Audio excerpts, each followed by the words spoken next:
Respiratory protection, escape respirators, and dust masks. Objectives. Scope of this training, respirator selection, inspection, storage, use, and maintenance, and voluntary use. Scope of this training.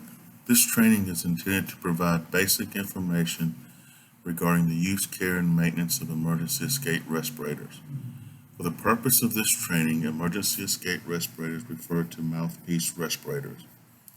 This training will also include information required for the voluntary use of a filtering facepiece. Typically, these facepieces are generically known as dust masks. Note: personnel who will be required to wear other types of respiratory protection must receive additional training. Respirator selection. Emergency escape respirators should be chosen per the client's requirements. In most cases, a mouth-bit respirator that provides protection for the following substances should suffice: chlorine, hydrogen chloride, hydrogen sulfide, chloride dioxide, and sulfur dioxide. This is also known as an acid gas respirator. The model shown on the right is a Honeywell Model 7902. This respirator is designed to provide protection for the substances listed above. Inspection.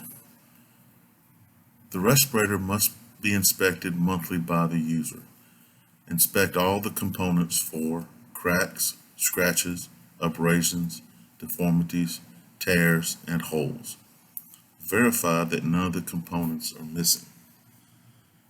Components. The respirator consists of the following: mouthpiece, nose clip,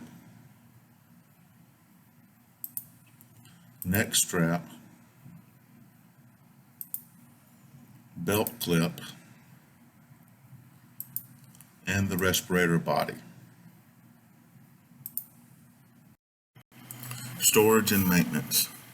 Storage. The respirator must be stored in a manner that prevents it from becoming contaminated with dust, dirt, or other airborne contaminants. Maintenance. The mouthpiece may be cleaned by wiping with a soft cloth, moistened with warm water and a mild detergent. Warning: never allow air purifying elements to come in contact with water or cleaning and sanitizing solutions. Moisture can damage the air purifying elements and reduce the effectiveness of the respirator. Using the respirator.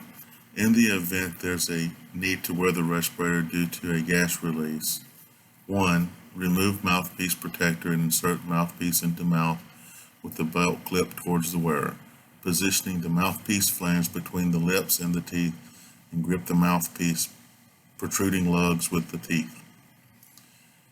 2. Close mouth firmly around the mouthpiece to prevent entry of air contaminants into the mouth between the lips and the mouthpiece.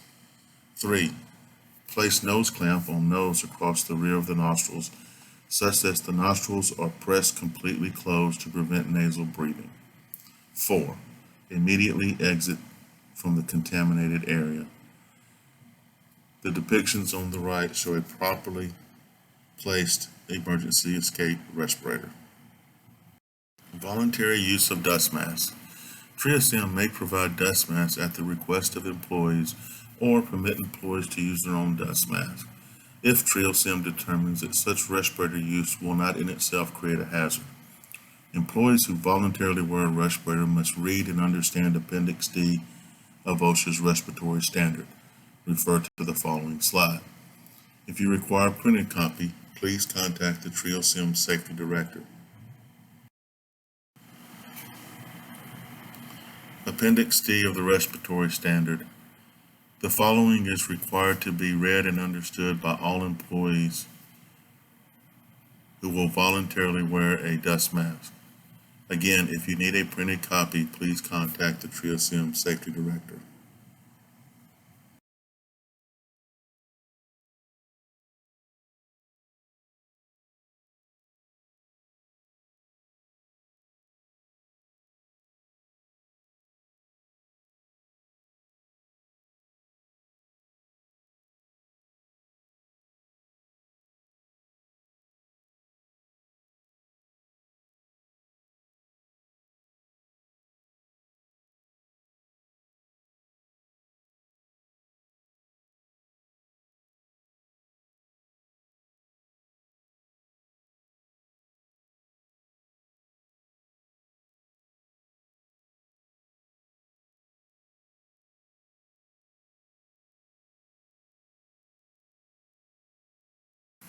Quiz. 1. Emergency escape respirators must be inspected monthly. A. True. B. False. 2.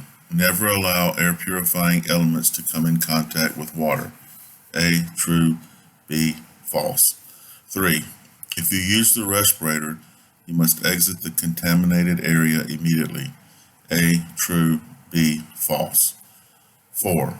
The acid gas emergency escape respirator is the most common type used in our industry. A. True. B. False. 5. Employees who voluntarily wear a dust mask must read and understand Appendix D of the OSHA Respiratory Standard. A. True. B. False.